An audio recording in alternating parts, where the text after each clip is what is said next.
1979 में मोरबी नाम का जिला है जहां पर एक बांध टूटा और लगभग 25,000 लोगों की मृत्यु हुई।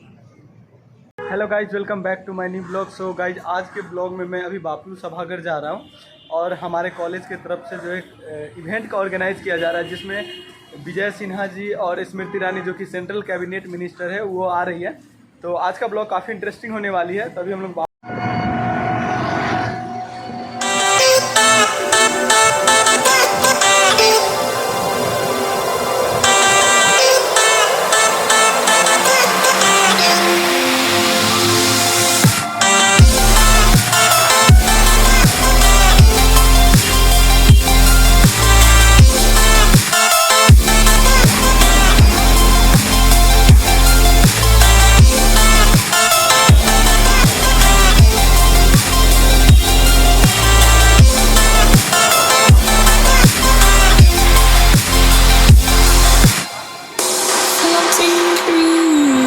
clouds, a light emerges from beneath the sand.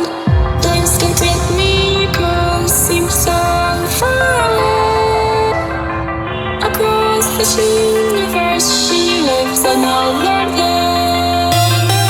I know the reason she's here. I know the reason she's so far away. I know the reason she's here. I know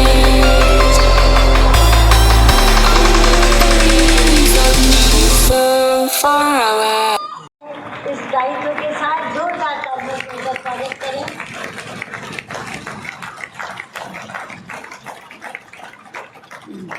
और एक बार स्मृति ईरानी जी के लिए भी मेरे बोलते बोलते वो आ गई और अपने स्नेह सम्मान से मुझे अभिभूत कर दिया, मेरी जबान रुक गई।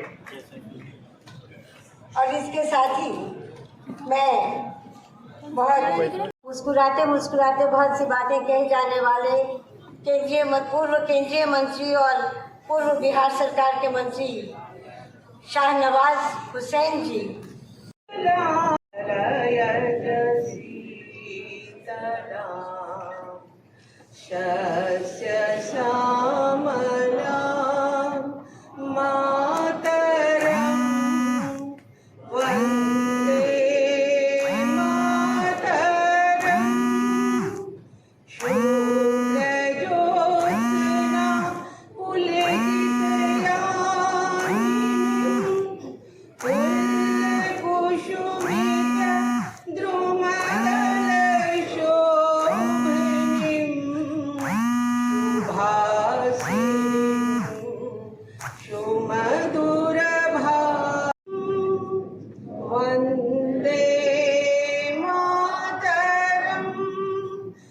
बाल विकास मंत्री एवं पुस्तक के लोकार्पणकर्ता बहन स्मृति ईरानी जी मुख्य अतिथि के रूप में उपस्थित है। आज हम सबको संकल्प लेना है और सभी अनुभवी लोग एक लंबे अवधि का अनुभव लेकर के आए हैं। हमारे पास बड़ी विरासत हमको आगे बढ़ने के लिए मार्गदर्शन करने के लिए बैठे हैं। मैं इतना ही कहना चाहूंगा कि संविधान के मूल पुस्तक में रवि भैया बैठे हैं विधानसभा के अंदर कार्यक्रम में, इन्होंने माननीय सुशील मोदी जी दोनों ने बताया था कि संविधान के मूल पुस्तक सभी माननीय विधायकों को दिया। उसमें लगभग आधी पाठ पर चित्र जो है बिहार का है, हमारी विरासत का है। आजादी के 75 वर्ष अमृत महोत्सव मना रहे हैं। क्यों ठहर गया विरासत? किसने ठहराया विरासत? आजादी के बाद श्री बाबू और राजेंद्र बाबू की जोड़ी के बाद वह विरासत क्यों ठहर गई? कौन जिम्मेवार था? ये बड़े भाई और छोटे भाई की नीति बिहार को सम्मान दिया, या बिहार को अपमान दिया।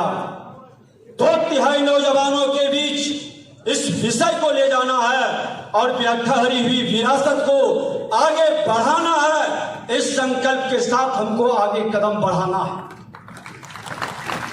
इतिहास गवाह है कि आजादी हमको कैसे मिली, ये नया विषय नहीं है। हम गुलाम कैसे हुए। और आज के इस कार्यक्रम की मुख्य अतिथि आदरणीय स्मृति ईरानी जी,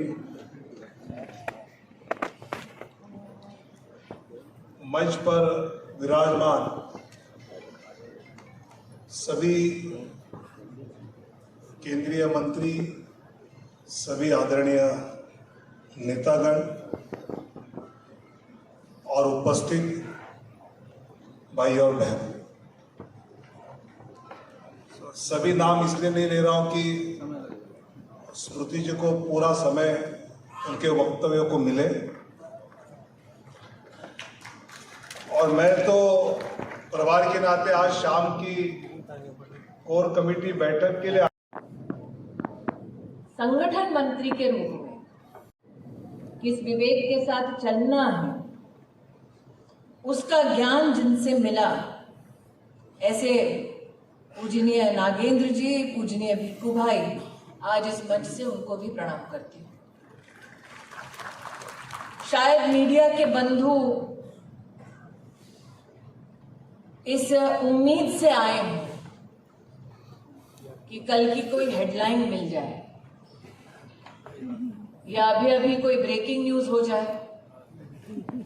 मुझे पूर्ण विश्वास है कि विनोद जी के उद्बोधन में आपकी ये 2 जरूरतें निश्चित रूप से पूर्ण हुई होंगी। लेकिन आज जिस व्यक्ति विशेष के बारे में, जिस किताब के संदर्भ में हम सब यहां उपस्थित हुए हैं, ऐसे यशस्वी प्रधान सेवक नरेंद्र भाई मोदी के साथ गत 20 वर्षों में काम करने का सौभाग्य मुझे प्राप्त हुआ। और आज अगर कोई नरेंद्र भाई को परिभाषित करने का भी दुस्साहस करे और कल के उनके जन्मदिन को भी देखे, तो भांति भांति की परिभाषाएं आपको मिलेंगी।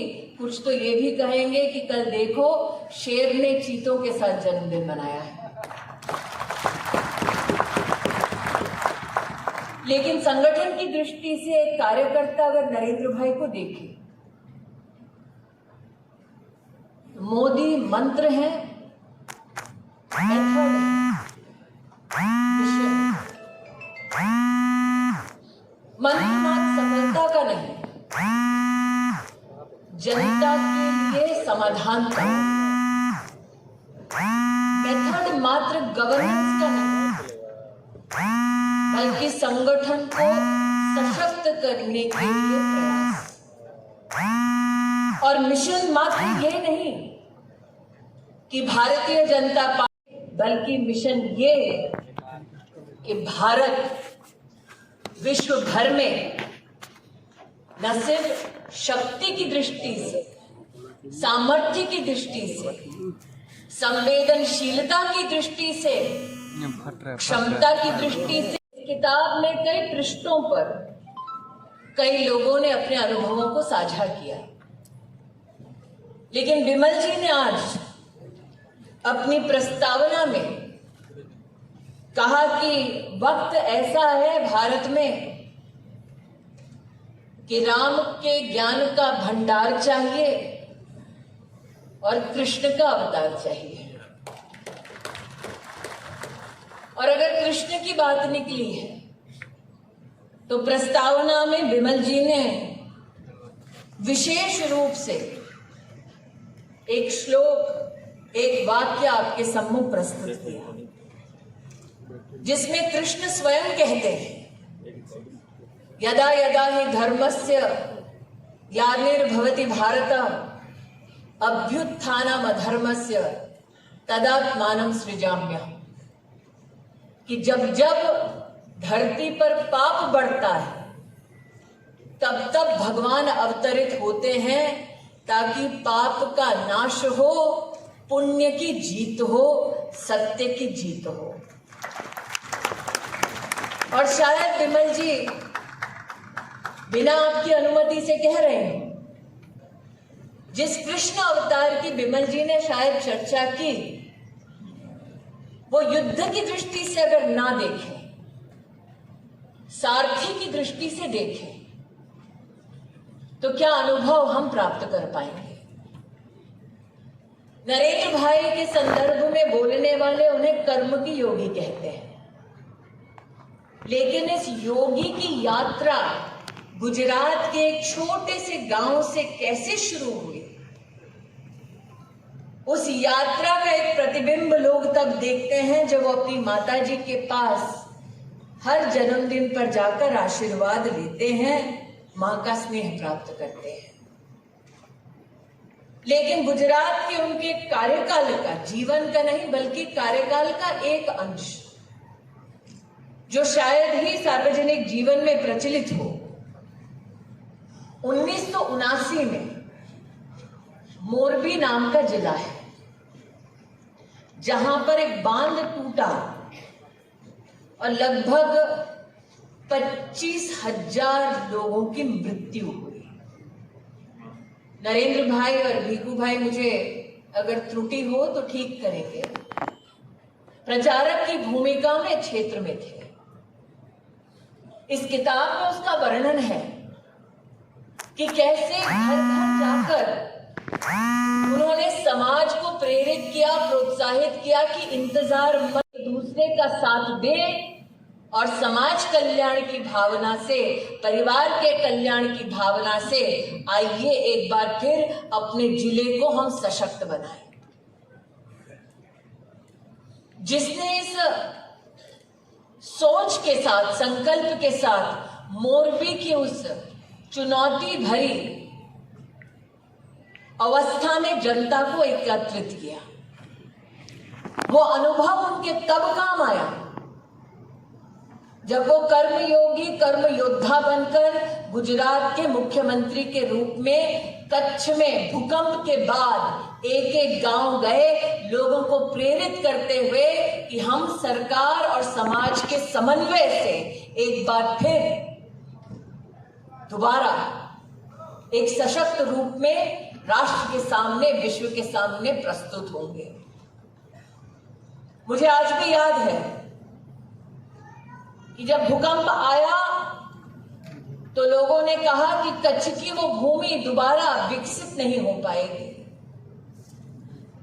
जब भूकंप आया तब त्राही इतनी थी कि लोगों ने कहा इंडस्ट्री तो छोड़िए, घर भी बड़ी मुश्किल से बन पाएंगे।